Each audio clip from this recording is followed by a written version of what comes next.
yang dilaporkan secara langsung oleh reporter kami di lapangan. Bersama saya Diamita, inilah live update selengkapnya. Kita menuju kabar pertama. Masa buruh dari Federasi Serikat Pekerja Metal Indonesia atau FSPMI menggeruduk kantor Bupati Pelalawan. Mereka melakukan unjuk rasa terkait upah minimum kabupaten atau UMK Pelalawan tahun 2022 yang hanya naik 2%. Masa FSPMI menolak besaran UMK 2022 yang telah ditetapkan Dewan Pengupahan Kabupaten atau DPK pada Senin lalu. Selengkapnya akan disampaikan rekan Johannes Tanjung, jurnalis Tribun Pekanbaru yang kini sudah bergabung bersama kami. Halo rekan Johannes. Halo rekan Dea.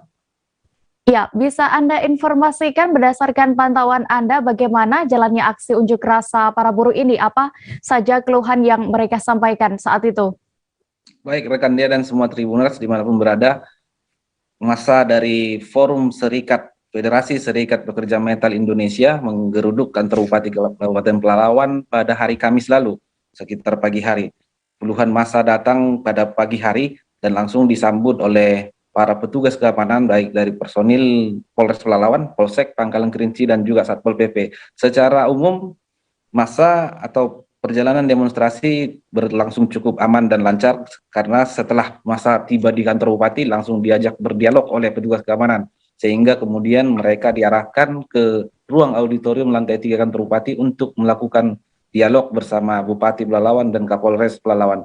Adapun yang menjadi tuntutan daripada massa pekerja buruh ini yakni mereka tidak menerima atas UMK yang ditetapkan, UMK Kabupaten Pelalawan tahun 2002 yang ditetapkan hanya naik 2% atau naik 60.000 dari UMK sebelumnya. Mereka menginginkan angka itu kembali dinaikkan kembali. Demikian rekan Dea.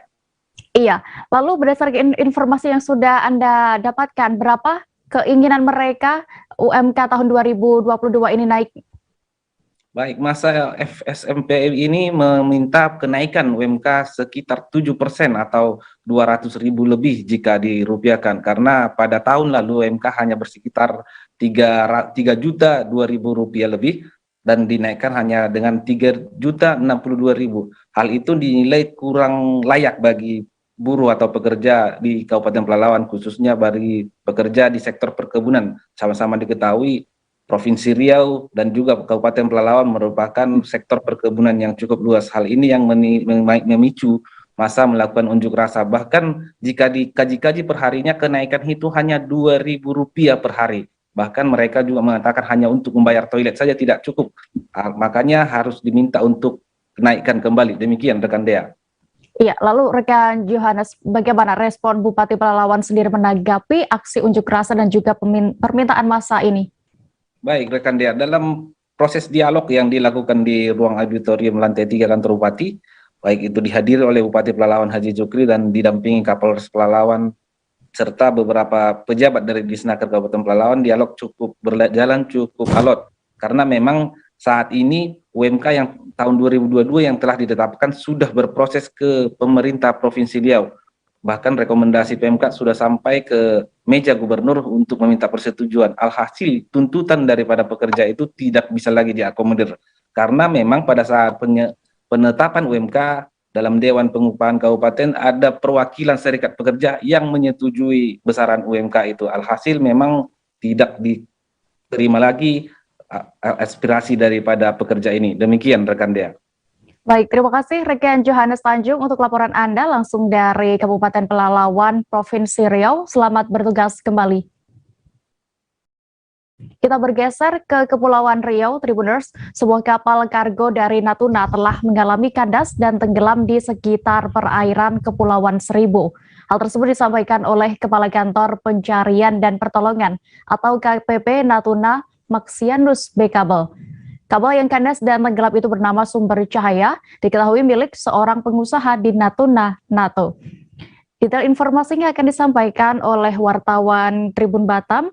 Kini sudah bergabung bersama kami rekan Ilham Muhammad. Halo rekan Ilham. Ya, halo rekan Dea. Iya, silakan dengan informasi Anda bisa dijelaskan terkait kronologi kapal Sumber Cahaya ini bisa tenggelam. Baik rekan Dea dan Tribuner semua. Jadi bahwa di akhir tahun biasanya di wilayah Kepulauan Riau dan juga Indonesia pada umumnya yang terdiri dari pulau-pulau itu setiap akhir tahun akan mengalami cuaca ekstrim yang tidak jarang mengakibatkan bencana. Nah, salah satunya adalah sebuah peristiwa yang menimpa salah satu pengusaha dari Natuna, yaitu salah satu pengusaha ini adalah NATO, di mana dia memiliki sebuah kapal kargo yang sedang melakukan pelayaran dari Natuna menuju ke Jakarta. Dan peristiwa tersebut ya di tengah perjalanan mereka di sekitar wilayah Kepulauan Seribu pada hari Rabu tanggal 24 November 2021 lalu, di mana kapal tersebut mengalami menantang badai ya, cuaca ekstrim, dan kemudian sehingga mengakibatkan kapal bocor dan kemudian tenggelam dia. Iya, lalu atas peristiwa ini, apa ada korban jiwa? Baik rekan Dea, jadi menurut keterangan yang kita terima dari Kepala Kantor Pencarian dan Pertolongan Natuna, itu Maxianus Pekavol, menjelaskan bahwasanya dari peristiwa tersebut diketahui kapal kargo sumber cahaya tersebut membawa 15 kru awak kapal, di mana dari 15 orang tersebut berhasil diselamatkan ya. Diselamatkan oleh KN SAR Tetuka dengan person boat itu 8 orang. Nah, sebelum diselamatkan oleh KN SAR Tetuka, ternyata kru dari kapal kargo sumber cahaya ini berhasil diselamatkan oleh kapal NMS Acceleration dan dibawa ke tempat pengeboran minyak dan kemudian dijemput dari KN SAR Tetuka. Begitu rekan dia. Baik, terima kasih rekan jurnalis Tribun Batam, rekan Ilham untuk laporan Anda. Selamat kembali bertugas. Wali Kota Serang, Syafruddin, membantah honor guru non-PNS di Kota Serang hanya Rp200.000 seusai menghadiri upacara peringatan Hari Guru Nasional di Kota Serang pada Kamis 25 November 2021 kemarin. Syafruddin mengatakan juga akan memberikan kadedah Rp200.000 setiap bulannya. Dan untuk mengetahui lebih detailnya sudah bergabung bersama kami jurnalis dari Tribun Banten, ada rekan Milda Niati yang akan menyampaikan informasi lengkapnya. Halo rekan Milda. Halo rekan Dea ya. Ya rekan Milda, sebelumnya bisa Anda informasikan terlebih dahulu berapa jumlah guru honorer di Kota Serang dan juga berapa yang sudah menerima insentif kadedah ini? Ya, baik rekan Dea. Berdasarkan informasi dari Dinas Pendidikan dan Kebudayaan Kota Serang, bahwasanya jumlah guru non honorer yang ada di Kota Serang itu sebanyak 3.000. Namun yang baru mendapatkan intensif dari pemerintah Kota Serang setiap bulannya baru 2.000 orang. Dan jadi tercatat sebanyak 1.000 guru masih belum menerima intensif di Kota Serang. Begitu rekan Dea. Iya, lalu berapa jumlah guru yang belum menerima ini, bisa Anda informasikan lebih jelasnya? Jumlah guru yang belum menerima itu sebanyak 1.000 orang, itu mereka belum menerima kadedah sebanyak 200.000. Namun sebelumnya mereka sudah mendapatkan gaji dari dana bos, setiap jamnya itu senilai Rp25.000, begitu rekan Dea. Namun rencananya pemerintah Kota Serang ini akan fokus kepada pemberian kadedah untuk 1.000 guru yang belum mendapatkan intensif tersebut, begitu rekan Dea. Iya, terakhir rekan Belda, apa langkah yang akan dilakukan oleh Pemkot selanjutnya terkait hal ini? Ya, bisa diulangi? Ya, rekan Belda, apa langkah yang akan dilakukan Pemkot untuk selanjutnya dalam hal ini? Ya, untuk selanjutnya Pemkot Serang berencana akan menambah honor guru menjadi 50.000, jadi totalnya Rp 250.000 untuk intensifnya. Namun Pemkot Serang meminta agar para guru tersebut dalam kinerjanya itu lebih baik lagi dan lebih rajin lagi, begitu rekan Dea. Baik, terima kasih rekan Belda untuk informasi Anda dari Serang, Banten. Selamat bertugas kembali. Kita beralih ke Kalimantan Utara. Ratusan pekerja migran Indonesia atau PMI dideportasi dari kota Kinabalu, Malaysia, tiba di Pelabuhan Tunontaka, Nunukan. Kasih Perlindungan dan Pemberdayaan Masyarakat Badan Perlindungan Pekerja Migran Indonesia atau BP2MI Nunukan Arbain mengatakan sebelumnya pihak kerajaan Malaysia meluluskan atau mengizinkan 150 PMI dari kota Kinabalu. Namun saat dilakukan pemeriksaan swab PCR di Tawau, Malaysia, ada PMI yang terkonfirmasi positif COVID-19. Kabar selengkapnya akan disampaikan rekan Febrianus Felis, wartawan Tribun Kaltara yang kini sudah bergabung bersama kami. Halo rekan Felis. Ya, halo rekan dia. Felis, berdasarkan informasi yang sudah Anda terima, bisa Anda informasikan kondisi ratusan PMI saat ini yang dideportasi dari kota Kinabalu kemarin sore? Baik, betul dia. Sebanyak 148 PMI yang terdiri dari laki-laki dewasa sebanyak 108 orang, perempuan dewasa 27 orang, anak laki-laki 9 orang, dan anak perempuan 4 orang.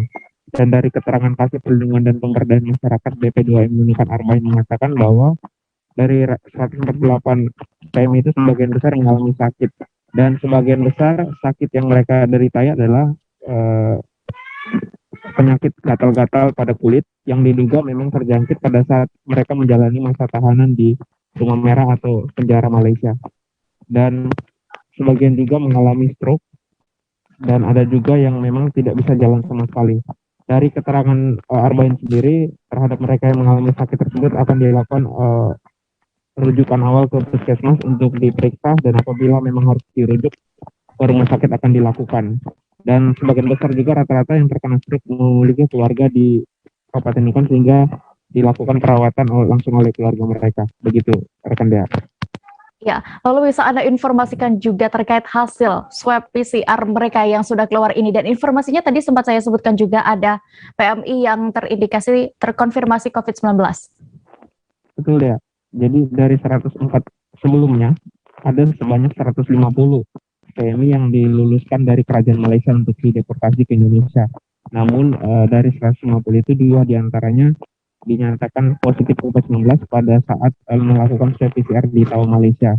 Jadi sebelum mereka dipulangkan ke Indonesia dilakukan swab PCR dulu di Tawau, Malaysia, dan didapati 2 orang terkonfirmasi positif, dan kini keduanya menjalani isolasi atau maksudnya menjalani karantina 14 hari di dalam depo imigrasi Tawau. Sementara 148-nya sudah dipulangkan kemarin sore, dan pada saat tiba mereka dilakukan rapid antigen terlebih dahulu untuk memisahkan bila mana ada yang terkonfirmasi positif berdasarkan hasil antigen. Namun dari keterangan Arbain sendiri, 148 tersebut memiliki hasil negatif antigen dan dilakukan swab PCR.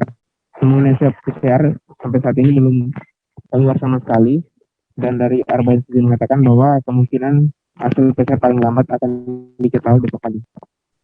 Begitu dia. Ya, lalu apakah ini pemulangan PMI yang terakhir dari Malaysia, Felis? Jadi masih ada sekitar 227 PMI lagi yang saat ini masih berada di kota Kinabalu, dan pihak kerajaan Malaysia akan memulangkan mereka pada minggu ke-2 Desember 2021, termasuk juga bersama dengan 2 PMI yang terkonfirmasi positif tadi akan dipulangkan. Begitu dia. Baik, terima kasih rekan jurnalis Tribun Kaltara, rekan Febrianus Felis untuk laporan Anda dari Nunukan. Selamat kembali bertugas. Kita beralih ke informasi berikutnya, Tribuners. Puluhan pelajar SMK di Medan dan anggota geng motor bernama Simple Life terlibat tawuran di Jalan Dr. Mansur, Medan. Keduanya saling serang menggunakan batu dan balok. Tak hanya itu, mereka juga saling serang menggunakan kembang api. Informasi lengkapnya akan disampaikan oleh rekan Freddy, jurnalis Tribun Medan, yang kini sudah bergabung bersama kami. Halo rekan Freddy.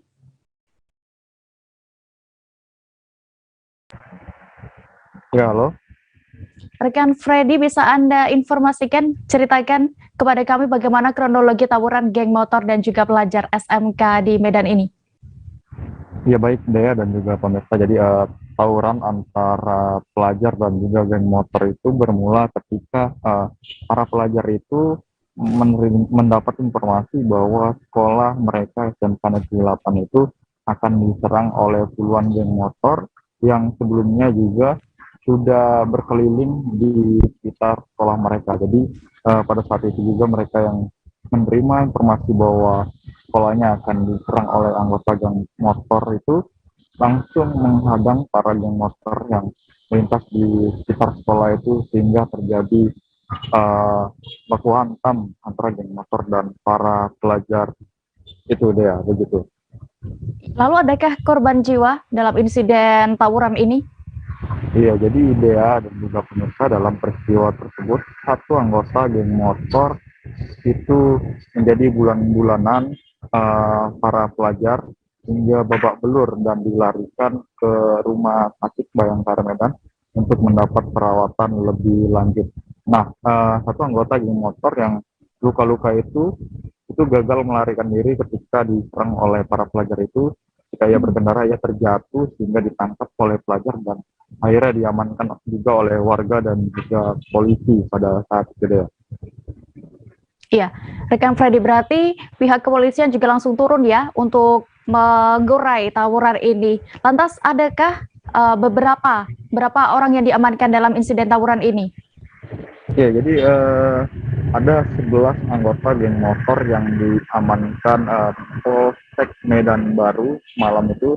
Dari ke-11-nya itu polisi juga mengamankan beberapa barang bukti berupa batu dan sebuah senjata tajam yang disimpan anggota geng motor itu di dalam jok sepeda motornya.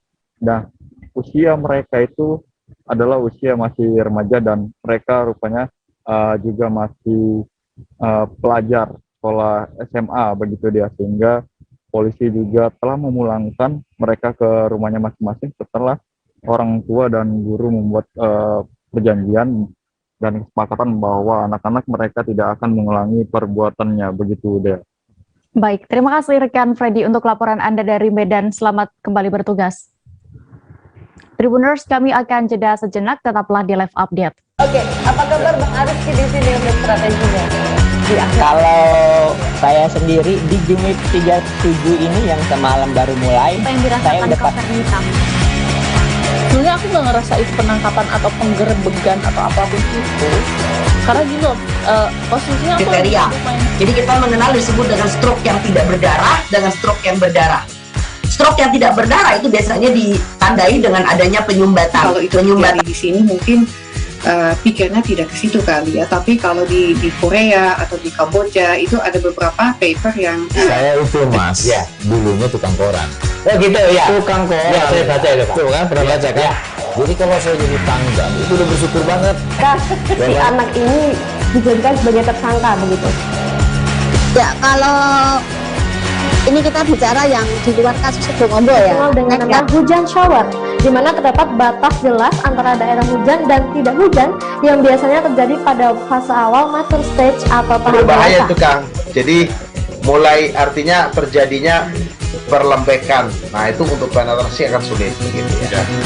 Dok, saya ini menurut saya memang tidak mudah, bukan urusan tanah diambil.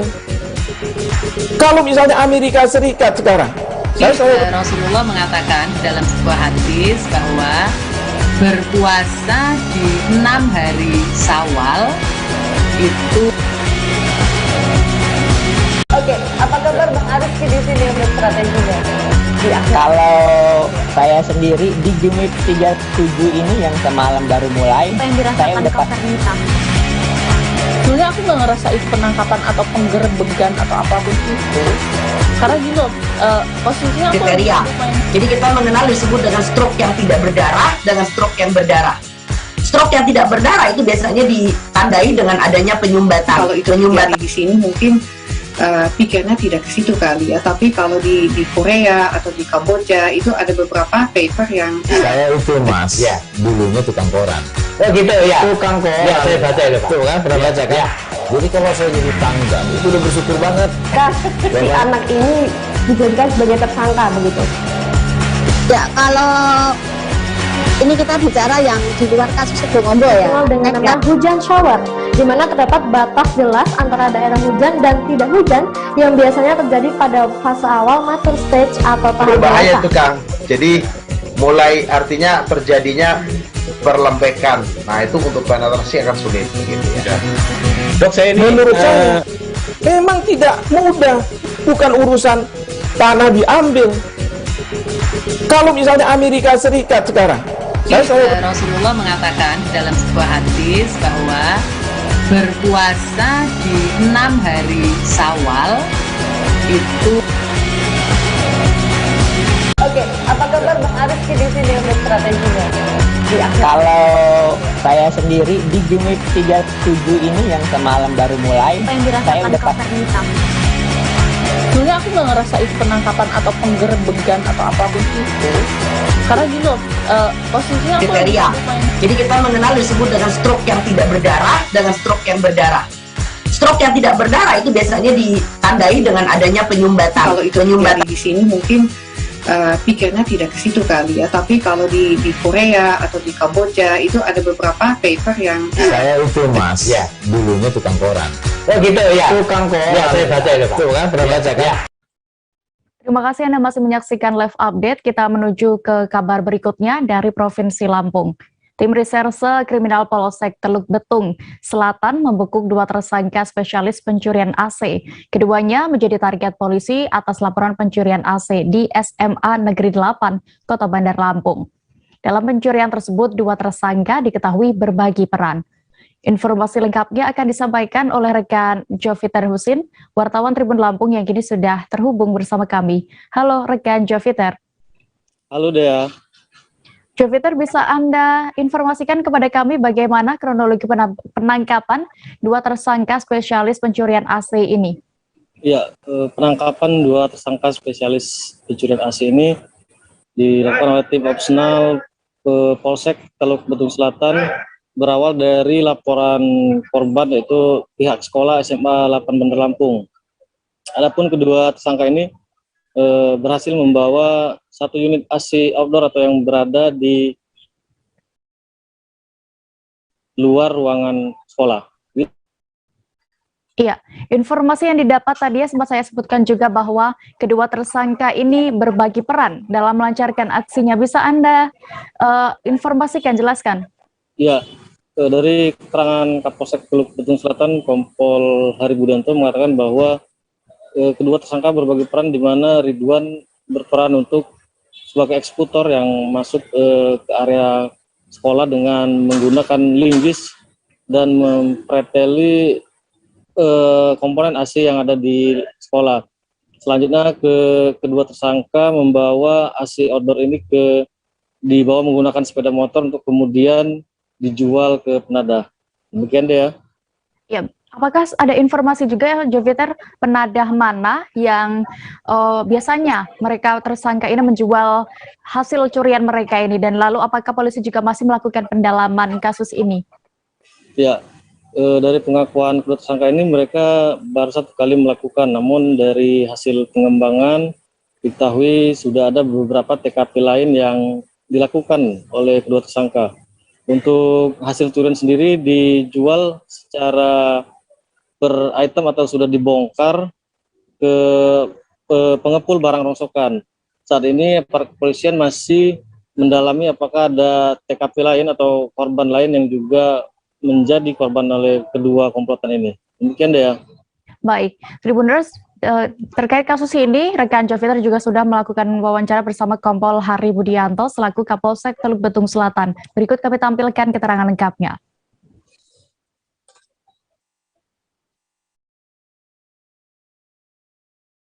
Juga informasi berikutnya, Tribuners. Sabak National Circuit akan menjadi sirkuit permanen pertama untuk balap motor atau road race di Provinsi Jambi. Provinsi Jambi masuk dalam kalender tuan rumah gelaran akbar kejuaraan nasional atau Kejurnas Motoprix Region Sumatera. Jelang gelaran road race pada awal Desember mendatang, Ikatan Motor Indonesia atau IMI Provinsi Jambi mulai melakukan pengecatan ban pengaman lintasan. Detail informasinya akan disampaikan oleh jurnalis Tribun Jambi, ada rekan Abdullah Usman yang kini sudah tersambung bersama kami. Halo rekan Usman.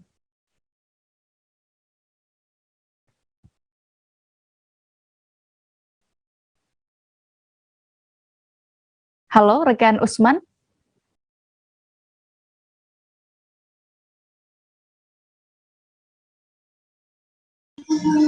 Ya, halo Dea.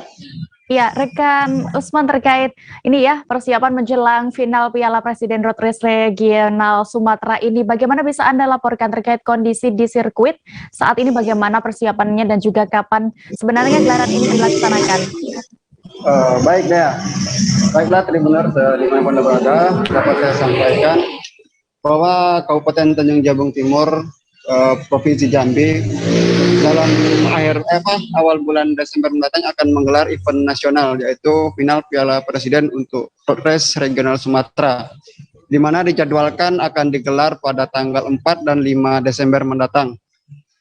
Untuk saat ini persiapan yang tengah dilakukan di sirkuit, pihak IMI maupun panitia dari kabupaten telah melakukan beberapa perbaikan dan persiapan, diantaranya itu pengecatan bagian ban pengaman yang berada di lintasan sirkuit. Ada beberapa titik tikungan yang dinilai cukup berbahaya atau perlu dilakukan pemasangan ban. Saat ini tengah dilakukan pengecatan. Demikian Dea. Ya, lalu terkait sirkuit ini, apakah benar sirkuit Zabak Nasional ini menjadi satu-satunya sirkuit permanen di Provinsi Jambi yang siap menggelar ajang nasional? Iya Dea. Untuk Kabupaten Tanjung Jabung Timur, khususnya Provinsi Jambi juga, ini suatu kebanggaan tersendiri karena saat ini di Provinsi Jambi, terutama di Sabak, sudah memiliki sirkuit permanen. Yang harapannya nanti jika ada event-event atau kegiatan road race ataupun balapan sejenisnya dapat dilakukan di sirkuit permanen, yaitu berada di Kelurahan Pareculum 1, Kecamatan Sabak Barat, Kabupaten Tanjung Jabung Timur. Namun sirkuit ini baru akan menggelar road race atau pertandingan resmi perdana, yaitu nanti di awal Desember mendatang. Dea. Ya, lalu bisa Anda laporkan juga perkembangan terkini jelang event road race ini, apakah ada perubahan atau persoalan lain rekan Usman sejauh ini? Baik Dea, tadi sebelum kita melakukan live, Tribun Jambi mencoba mengkonfirmasi Kepala Dinas Butparpora Kabupaten Tanjung Jabung Timur terkait jadwal atau waktu yang telah disepakati, apakah akan ada perubahan atau tidak lagi. Ternyata setelah kita wawancara tadi, dipastikan untuk kegiatan road race ini akan berjalan pada tanggal 4 dan 5 Desember. Dalam artian tidak ada lagi penundaan ataupun perubahan jadwal. Cuman saat ini pemerintah kabupaten bersama IMI dan pihak terkait tengah melakukan rapat pemantapan jelang road race yang akan digelar di awal Desember nanti Dea. Ya, baik. Terima kasih rekan jurnalis Tribun Jambi, rekan Abdullah Usman untuk laporan Anda. Selamat kembali bertugas. Kita beralih ke Jawa Barat. Pandemi COVID-19 tak hanya berdampak pada sektor kesehatan, tapi juga berimplikasi terhadap faktor sosial ekonomi. Kondisi itu membuat dua pelari di Bogor berinisiasi untuk menggalang donasi bagi anak yatim yang kehilangan orang tuanya. Keduanya mengadakan kegiatan Maharun Charity Run Season 5 untuk anak yatim korban COVID-19. Untuk mengetahui detailnya sudah bergabung bersama kami wartawan dari Tribun Bogor, ada rekan Lingga yang akan menyampaikan informasi lengkapnya. Halo rekan Lingga. Iya Dea. Ya, rekan Lingga, bisa Anda informasikan untuk lebih detailnya inisiasi aksi sosial oleh dua pelari asal Bogor ini? Iya Dea dan rekan-rekan Tribuners, saya informasikan bahwa pelari di Kota Bogor, ini dua orang pelari dari Kota Bogor melakukan aksi sosial dengan mengadakan charity run yang dilaksanakan di lapangan Sempur. Dua pelari tersebut yakni Mahar dan Warman yang berlari memutari lapangan Sempur sebanyak sekitar 130 putaran yang dimulai sejak pukul 6 pagi dan ditargetkan selesai pada pukul 12 siang. Namun keduanya bisa menyelesaikan target 130 putaran selama waktu 4 hingga 5 jam gitu, kurang dari jam 12 siang, seperti itu Dea. Bagaimana saat itu proses penggalangan donasi yang dilakukan, bisa Anda jelaskan? Ya Dea, kedua pelari ini menggalang donasi melalui platform pengumpulan donasi di online, kemudian mereka melakukan inisiasi bahwa akan berlari sebanyak 130 putaran yang dimulai sejak pukul 6 pagi hingga jam 12 siang. Setelah itu banyak donasi yang masuk karena memang aksi ini ditunjukkan untuk membantu para anak-anak yatim ataupun anak-anak di Kota Bogor yang memang kehilangan orang tua karena akibat COVID-19. Setelah digalang donasi tersebut, kemudian terkumpul dana sekitar kurang lebih 8 juta lebih yang dikumpulkan oleh para pelari ini. Setelah itu para pelari ini melakukan lari sebanyak 130 putaran dan alhamdulillah bisa tercapai semua target selesai. Seperti itu, Dea. Ya, rekan Liga, apakah ada kesulitan ketika dilaksanakannya proses penggalangan donasi ini? Ya, Dea, secara umum kesulitan yang dialami oleh para pelari ini diantaranya adalah terik matahari, karena memang walaupun saat ini curah hujan di Kota Bogor cukup tinggi, namun ketika siang hari terik panas matahari pun sangat menyengat. Itu yang menjadi tantangan para pelari ini, sehingga setiap habis melari, para pelari ini juga menggunakan es batu untuk mendinginkan kepala mereka, karena hampir lebih dalam waktu 3-4 jam mereka berlari memutari lapangan sempur sebanyak 130 kali. Selain itu juga tantangannya adalah mental mereka harus kuat, karena memang berlari di lokasi yang sama itu bisa menyebabkan kebosanan gitu, sehingga mereka harus menguatkan mental untuk menyelesaikan misi aksi amal tersebut. Selanjutnya setelah terkumpul donasi itu langsung disalurkan kepada pihak yayasan. Seperti itu, Dea. Ya, baik rekan Lingga. Tribuners, berikut akan kami tampilkan hasil wawancara rekan Lingga bersama Maharun dan juga Warman, pelari selaku penggalang donasi bagi anak yatim piatu korban COVID-19 lengkapnya. Jadi sebenarnya program charity ini banyak dilakukan teman-teman pelari. Ada yang memang charity run. Nah, saya sama Warman berinisiatif. Kita kadang sekarang sudah mulai lupa bahwa COVID itu masih ada, pandemi itu masih ada, dan menyisakan PR, yaitu anak-anak yatim korban COVID-19. Dan saya sama Warman berinisiatif bagaimana kalau kita lari, memutari lapangan sempur untuk membutuhkan dana bagi anak yatim korban COVID. Dan kebetulan karena kita di Bogor ada lapangan sempur, ya kita berinisiatif minta izin buat lari di sini. Dan setelah proses yang panjang, hampir 2 bulan ya Man ya, akhirnya diizinkan buat lari di lapangan sempur. Itu pun dengan protokol kesehatan yang ketat dan banyak persyaratan-persyaratan itu. 10 meter mengelilingi sempur 130 putaran. Alhamdulillah sekarang udah finish, dan terima kasih buat semuanya, buat donasi yang udah terkumpul. Kita pasti salurkan ke anak yatim di Dinas Pertamanan, Pemukiman, Pak Wali, buat Pak Wali, terima kasih buat Satgas Covid, Pak Wakil, terima kasih, dan semua donatur.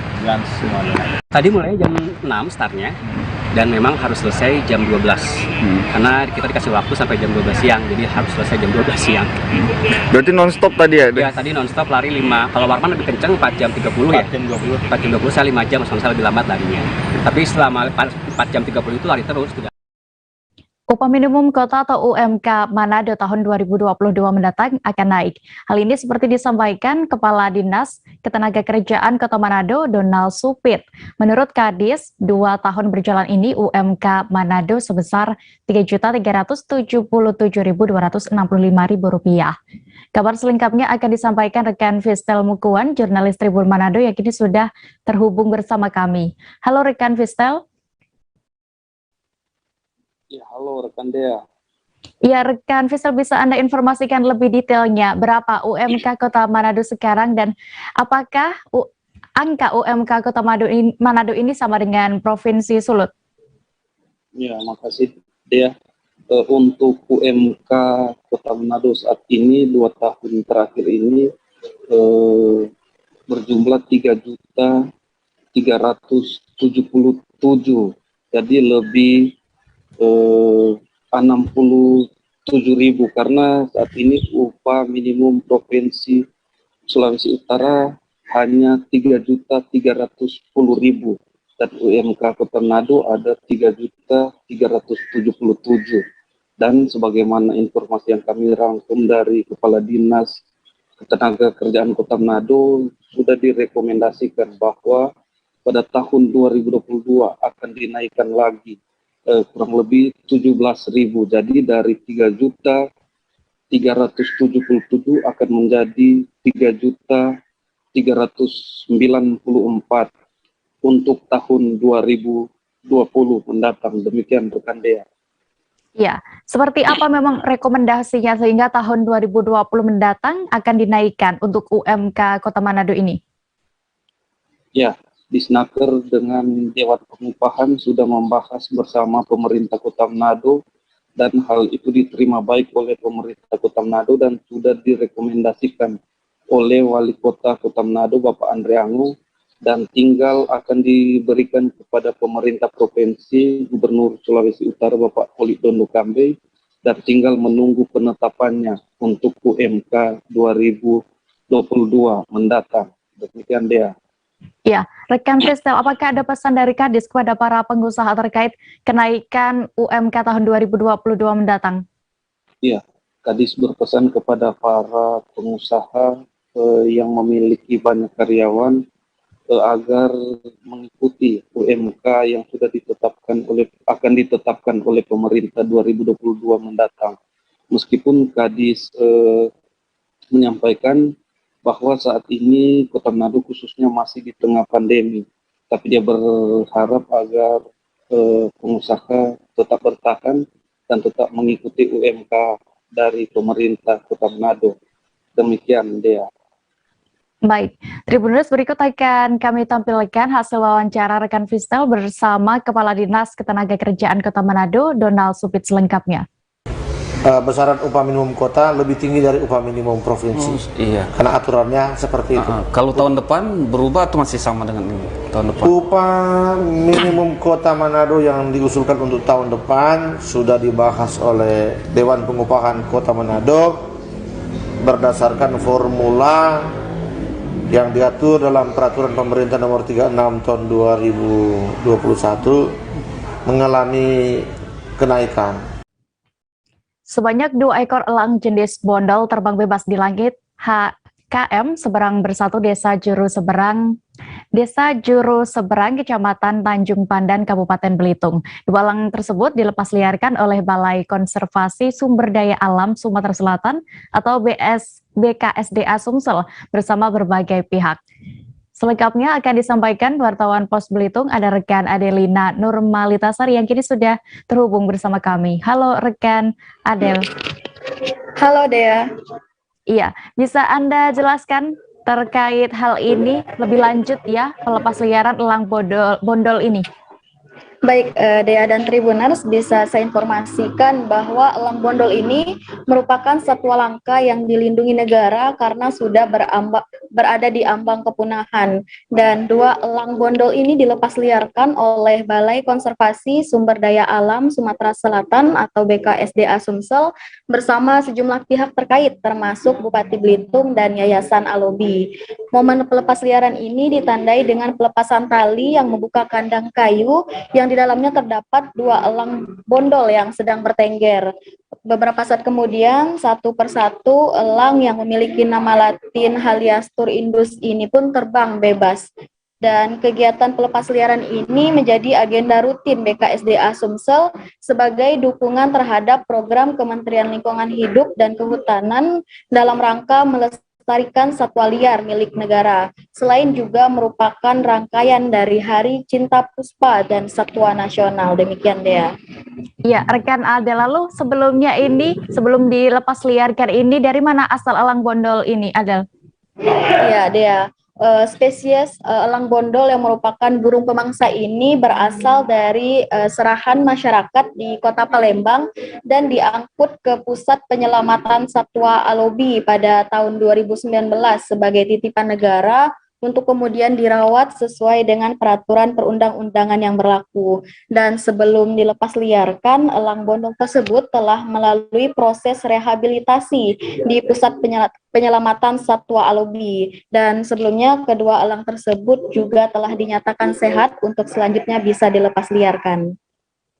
Baik, Tribuners, terkait kegiatan pelepas liaran elang bondol ini, rekan Adel juga sudah mewawancarai Bupati Tanah Toraja, Theophilus Alorerum. Berikut kami tampilkan selengkapnya. Iya, Tribuners, kami akan kembali dengan berita pilihan lainnya. Jangan kemana-mana, tetaplah di Live Update. Oke, apa kabar Bang Arifki di sini untuk strateginya? Kalau saya sendiri di Jumip 37 ini yang semalam baru mulai, saya udah Sebenarnya aku nggak ngerasa itu penangkapan atau penggerebekan atau apapun itu. Karena gini loh, posisinya aku kriteria. Jadi kita mengenal disebut dengan stroke yang tidak berdarah dengan stroke yang berdarah. Stroke yang tidak berdarah itu biasanya ditandai dengan adanya penyumbatan. Kalau itu terjadi di sini mungkin pikirnya tidak ke situ kali ya, tapi kalau di Korea atau di Kamboja itu ada beberapa paper yang saya itu mas ya dulunya tukang koran. Oh gitu ya, tukang koran ya, saya baca itu Pak. Tuh kan pernah baca kan ya. Jadi kalau saya jadi tanggal itu udah bersyukur banget si anak ini dijadikan sebagai tersangka begitu. Ya kalau ini kita bicara yang di luar kasus Situbondo ya. Dengan nama hujan shower, di mana terdapat batas jelas antara daerah hujan dan tidak hujan yang biasanya terjadi pada fase awal mature stage atau tahap berbahaya dewasa. itu Kang. Jadi mulai artinya terjadinya perlembekan. Nah itu untuk penetrasi akan sulit gitu ya. Dok saya ini menurut saya memang tidak mudah, bukan urusan tanah diambil. Kalau misalnya Amerika Serikat sekarang, Rasulullah mengatakan dalam sebuah hadis bahwa berpuasa di 6 hari Syawal itu. Oke, apa kabar Bang Arif di sini untuk strateginya? Kalau saya sendiri di Jumit 37 ini yang semalam baru mulai, Apa yang saya dirasakan udah Kak Nita? Sebenarnya aku nggak ngerasa itu penangkapan atau penggerebekan atau apapun itu. Karena gini loh, posisinya aku kriteria. Jadi kita mengenal disebut dengan stroke yang tidak berdarah dengan stroke yang berdarah. Stroke yang tidak berdarah itu biasanya ditandai dengan adanya penyumbatan. kalau itu terjadi di sini mungkin pikirnya tidak ke situ kali ya, tapi kalau di Korea atau di Kamboja itu ada beberapa paper yang saya itu mas ya dulunya tukang koran. Oh gitu ya, tukang koran ya, saya baca itu Pak. Tuh kan pernah baca kan ya. Jadi kalau saya jadi tanggal itu udah bersyukur banget si anak ini dijadikan sebagai tersangka begitu. Ya kalau ini kita bicara yang di luar kasus Situbondo ya. Dengan nama hujan shower, di mana terdapat batas jelas antara daerah hujan dan tidak hujan yang biasanya terjadi pada fase awal mature stage atau tahap berbahaya dewasa. itu Kang. Jadi mulai artinya terjadinya perlembekan. Nah itu untuk penetrasi akan sulit gitu ya. Dok saya ini menurut saya memang tidak mudah, bukan urusan tanah diambil. Kalau misalnya Amerika Serikat sekarang, Rasulullah mengatakan dalam sebuah hadis bahwa berpuasa di 6 hari Syawal itu. Oke, apa kabar Bang Arif di sini untuk strateginya? Kalau saya sendiri di Jumit 37 ini yang semalam baru mulai, Apa yang saya dirasakan udah Kak Nita? Sebenarnya aku nggak ngerasa itu penangkapan atau penggerebekan atau apapun itu. Karena gini loh, posisinya aku kriteria. Jadi kita mengenal disebut dengan stroke yang tidak berdarah dengan stroke yang berdarah. Stroke yang tidak berdarah itu biasanya ditandai dengan adanya penyumbatan. kalau itu terjadi di sini mungkin pikirnya tidak ke situ kali ya, tapi kalau di Korea atau di Kamboja itu ada beberapa paper yang saya itu mas ya dulunya tukang koran. Oh gitu ya, tukang koran ya, saya baca itu Pak. Tuh kan pernah baca kan ya. Jadi kalau saya jadi tanggal itu udah bersyukur banget si anak ini dijadikan sebagai tersangka begitu. Ya kalau ini kita bicara yang di luar kasus Situbondo ya. Dengan nama hujan shower, di mana terdapat batas jelas antara daerah hujan dan tidak hujan yang biasanya terjadi pada fase awal mature stage atau tahap berbahaya dewasa. itu Kang. Jadi mulai artinya terjadinya perlembekan. Nah itu untuk penetrasi akan sulit gitu ya. Dok saya ini menurut saya memang tidak mudah, bukan urusan tanah diambil. Kalau misalnya Amerika Serikat sekarang, Rasulullah mengatakan dalam sebuah hadis bahwa berpuasa di 6 hari Syawal itu. Oke, apa kabar Bang Arif di sini untuk strateginya? Kalau saya sendiri di Jumit 37 ini yang semalam baru mulai, Apa yang saya dirasakan udah Kak Nita? Sebenarnya aku nggak ngerasa itu penangkapan atau penggerebekan atau apapun itu. Karena gini loh, posisinya aku kriteria. Jadi kita mengenal disebut dengan stroke yang tidak berdarah dengan stroke yang berdarah. Stroke yang tidak berdarah itu biasanya ditandai dengan adanya penyumbatan. kalau itu terjadi di sini mungkin pikirnya tidak ke situ kali ya. Tapi kalau di Korea atau di Kamboja itu ada beberapa paper yang Saya itu mas, ya dulunya tukang koran. Oh gitu ya. Tukang koran. Ya saya baca itu Pak. Tuh kan pernah baca kan? Ya. Jadi kalau saya jadi tanggam itu udah bersyukur banget. Si anak ini dijadikan sebagai tersangka begitu. Ya kalau ini kita bicara yang di luar kasus Sebongombo ya. Dengan nama hujan shower, di mana terdapat batas jelas antara daerah hujan dan tidak hujan yang biasanya terjadi pada fase awal mature stage atau tahap Berbahaya dewasa. itu Kang. Jadi mulai artinya terjadinya. Anda masih menyaksikan live update, kita menuju ke informasi berikutnya. Tokoh adat dan pemuda mendukung daerah otonom baru atau DOB di tanah Papua. Menurut para tokoh Papua itu, dengan adanya DOB yang dilakukan oleh pemerintah pusat ini baik. Selain itu, dengan adanya DOB bisa membantu pemerintah daerah dan pusat dapat menyentuh sejarah masyarakat Papua secara langsung. Detail informasinya akan disampaikan oleh wartawan Tribun Papua, ada rekan Calvin Erari yang kini sudah bergabung bersama kami. Halo rekan Calvin. Halo Dea dan juga Tribunas. Ya, Calvin, alasan mereka ini mendukung ya daerah otonom baru di Papua, seperti apa alasannya? Baik Dea, alasan mereka untuk mendukung DOB di Papua ini untuk agar mempermudah, di mana mempermudah jangkauan pemerintah untuk menyentuh secara langsung kepada masyarakat, terutama masyarakat yang berada di daerah pedalaman Papua. Itu dia. Ya, rekan Calvin, lalu bagaimana harapan dari para tokoh Papua dan juga pemuda Papua ini terkait pelaksanaan DOB di Papua?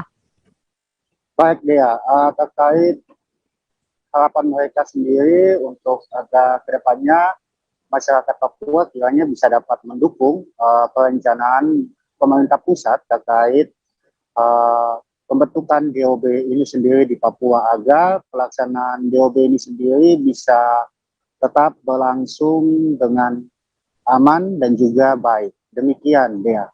Baik, Tribuners, terkait DOB di Papua ini, rekan Calvin sudah melakukan wawancara bersama Ali Kabiai, selaku Ketua Pemuda Adat Wilayah 2 Saireri Nabire, dan juga Herman Yoko, tokoh adat wilayah Kerom, selengkapnya.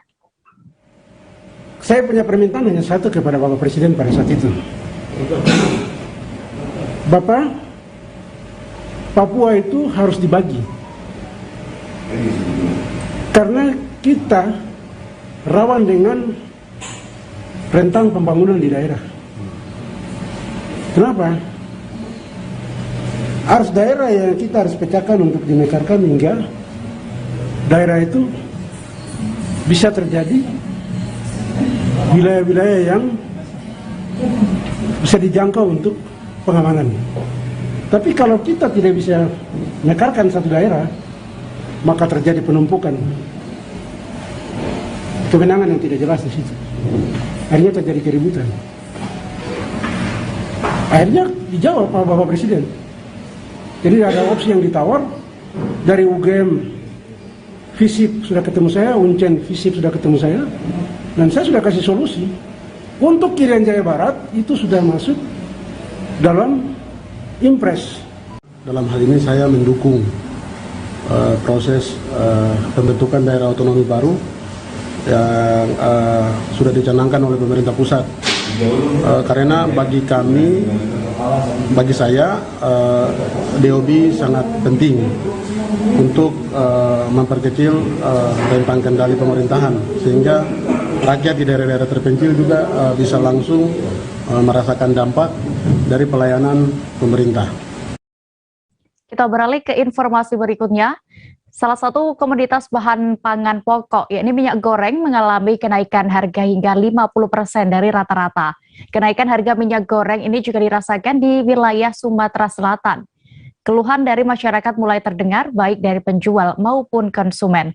Untuk mengetahui informasi lebih detailnya, sudah bergabung bersama kami rekan Hartati, jurnalis dari Tribun Sumsel yang akan menyampaikan laporan lengkapnya. Halo rekan Hartati. Halo Dea, selamat siang. Iya, selamat siang. Rekan Hartati, bisa Anda informasikan sejak kapan harga minyak goreng ini naik khususnya di Sumatera Selatan? Iya Dea, selamat siang Tribuners. Harga minyak goreng ini naik terjadi di Sumatera Selatan ini sejak beberapa bulan terakhir atau mulai dari Juli lalu. Kenaikan ini yang awalnya dari hanya 1.000-2.000 dan sekarang kenaikannya hampir mencapai 100% dari harga sebelumnya Dea. Iya, Kenaikan ini disebabkan salah satunya, ya Dea. Halo Dea, ya. Iya, baik. Rekan Hertati, silakan dilanjutkan. Bagaimana laporan Anda? Iya, kenaikan harga minyak goreng ini penyebab utamanya adalah naiknya harga tandan buah segar atau TBS sawit yang dari sebelumnya itu di bawah harga Rp1.000 per kilogram. Saat ini harganya lebih dari Rp3.000 per kilogram. Naiknya harga bahan baku minyak goreng ini membuat harga minyak goreng itu menjadi naik. Dan seperti itulah yang dijelaskan oleh Ketua Gabungan Pengusaha Sawit Indonesia atau GAPKI Sumatera Selatan. Jadi naiknya harga bahan baku atau TBS ini menyebabkan harga minyak goreng mahal. Sementara dari supplier menjelaskan kenaikan harga minyak goreng ini sendiri mereka kurang paham kenapa, karena memang dari harga modal mereka naik dan mereka juga terpaksa menaikkan harga jual di tingkat konsumen dia. Iya, lalu apakah pembelian minyak goreng dibatasi jumlahnya? Iya dia. Untuk yang harga normal ini, setiap supermarket pada umumnya di Sumatera Selatan Palembang ini untuk harga normal itu tidak dibatasi jumlah pembelinya, tapi pada waktu-waktu tertentu misalnya akhir pekan atau awal pekan pengelola supermarket ini biasanya menggelar promo minyak goreng untuk menarik konsumen belanja. Nah, promo ini biasanya harganya lebih murah hingga mencapai 5.000 dibanding harga normal. Untuk membatasi pembelian ini, maka dibatasi konsumen maksimal hanya boleh membeli 2 pieces minyak goreng. Ini ukurannya biasanya promonya itu untuk yang ada yang 1 liter, ada yang juga 2 liter. Pembatasan ini dilakukan agar tidak ada terjadi pemborongan oleh satu konsumen saja, sehingga banyak konsumen yang bisa menikmati harga promo ini. Ya. Baik, terakhir rekan Hertati, bagaimana untuk permintaan minyak goreng saat ini di sana? Apakah berimbas pada turunnya konsumen karena harga mahal? Rekan Hertati? Iya, halo Dea. Iya, rekan Hertati, bisa mendengar kami dari studio?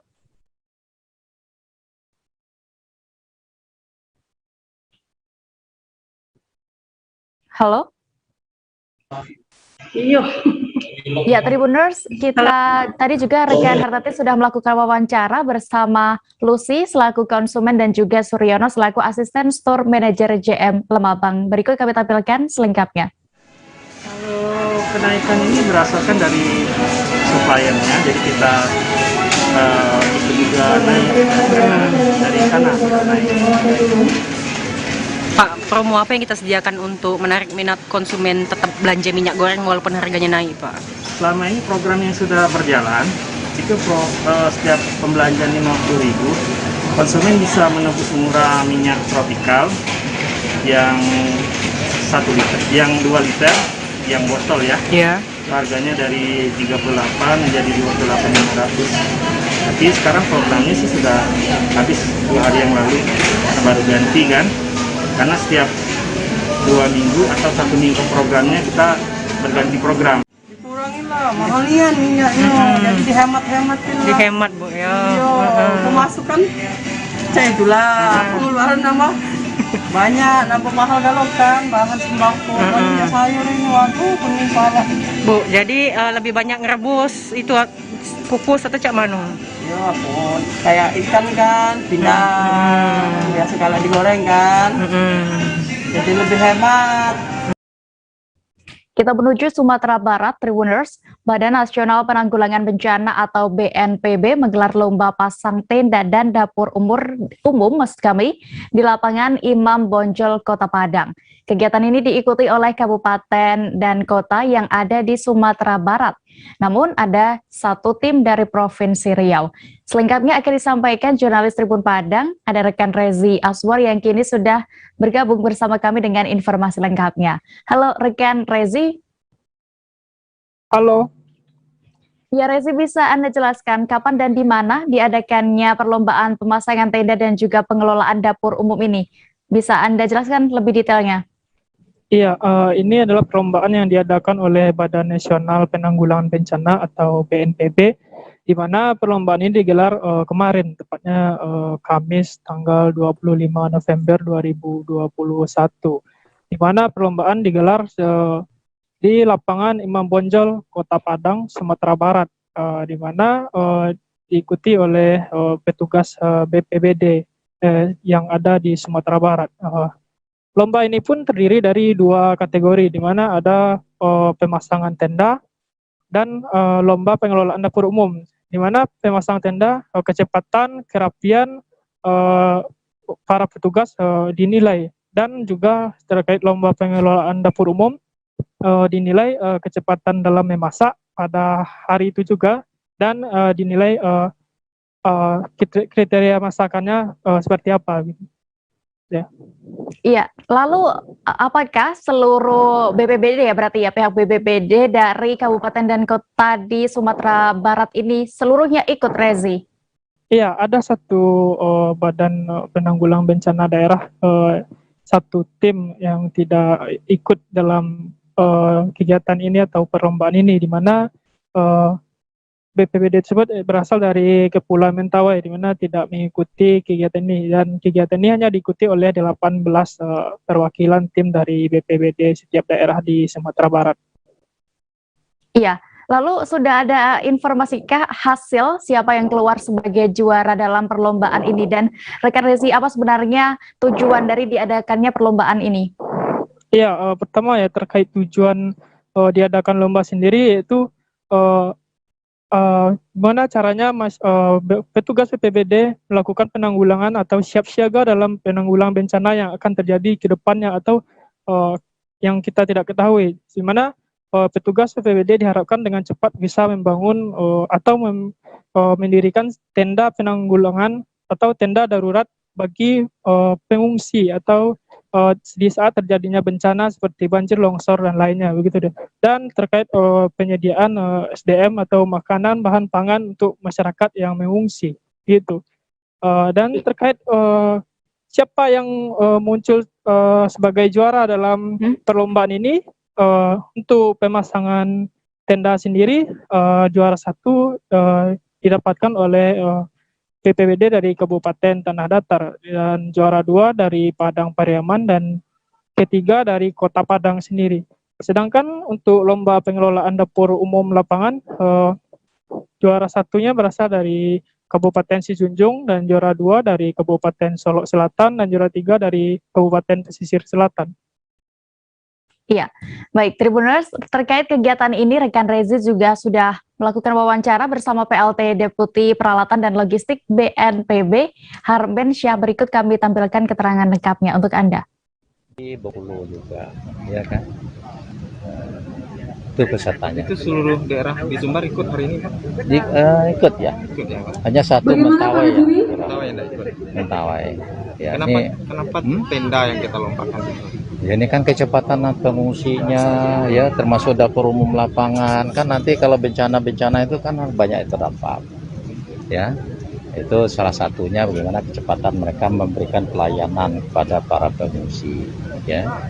Terus juga bagaimana mereka bisa cepatnya juga menyiapkan makanan, gitu. Selain yang lain, yang logistik peralatan, kebutuhan dasar pengungsi, antara lain ini tenda ini utama. Terus nanti air bersihnya, sanitasinya, ya, untuk kelengkapan penerangannya, ya, untuk kelengkapan matras, selimut, segala macam itu nanti juga menyertai. Sebelumnya sudah pernah kita udah. lomba-lomba sering. Nah, bukan hanya di sini, tapi Barat, ya. Kota Pariaman, perwakilannya aja, perwakilan. Kalau di Sumbar baru sekali ini. Enggak nih, udah pernah juara Solo, Kabupaten Solo. Untuk persiapan selanjutnya kepada Kabupaten 50 Kota sebelumnya kan kemarin kan dan Kabupaten Padang Pariaman dipersilakan untuk tahun 2020 kita persiapan ya Pak. Bapak dan Nggak Ibu. bisa nih setiap tahun lah. Jadi kapasitas penyelenggara penanggulangan bencana di Indonesia, khususnya di Sumatera Barat ini meningkat, ya. Ya, untuk Kabupaten Pesisir kalau mereka Selatan, hari nggak bisa ini apa-apa, menunya nanti kan ada orang apa, banyak Pak? terlantar. Siapa yang mau menjelaskan? Jadi kan itu kan tidak boleh. Di kapasitasnya harus ditingkatkan. Ya, kalau mau menurunkan resiko bencana, ya orang yang terdampak, orang yang kehilangan rumah, cuman terlantar, nah itu nggak boleh. Ya, nggak boleh. Ada hadiahnya ya Pak ya? Ada hadiah. Apa tuh Pak? Ini kalau juara 1 aja mobil. Mobil. Ini itu digunakan dinas. Untuk dinas, bukan untuk pribadi. Oke Pak. Ya, mari ya. Kiri sebelah kiri.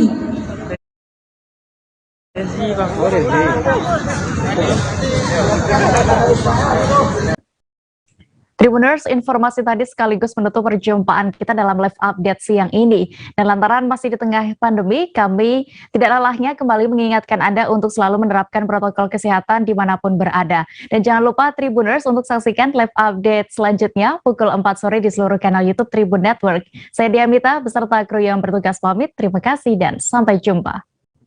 Jangan lupa like, subscribe, dan share ya!